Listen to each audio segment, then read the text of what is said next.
নতুন একটা character basically. এমনি তো অনেক নেগেটিভ ক্যারেক্টারে দর্শক দেখছে অনেক নাটকে, বাট এই নেগেটিভ ক্যারেক্টারটা একটু ডিফারেন্ট, র টাইপের একটু গল্প, যেহেতু আপনারা দেখতে পাচ্ছেন আমরা বস্তিতে শুটিং করতেছি, একটু different.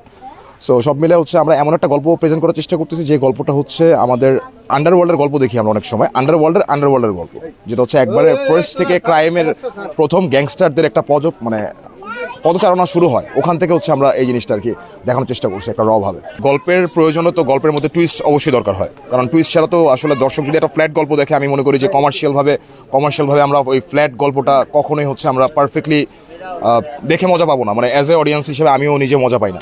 So in that case হচ্ছে আমরা এই টুইস্টটা দেওয়ার চেষ্টা করছি, যাতে হচ্ছে দুইটা সমন্বয়টা এত ডিফারেন্ট থাকে যে দর্শক গল্পের মধ্যে হচ্ছে চরিত্রগুলোকে আলাদা করতে পারে, যে শিফটিং হচ্ছে, কারণ হচ্ছে মানুষ তো আসলেই দেখা যায় যে মানুষ বদলে যায়, প্রত্যেকটা মানুষই বদলায়। সো সেই ব্যাপারটা হচ্ছে কীভাবে বদলালো এই র গল্পের মধ্যে, এই জিনিসটা আমরা দেখানোর চেষ্টা করছি।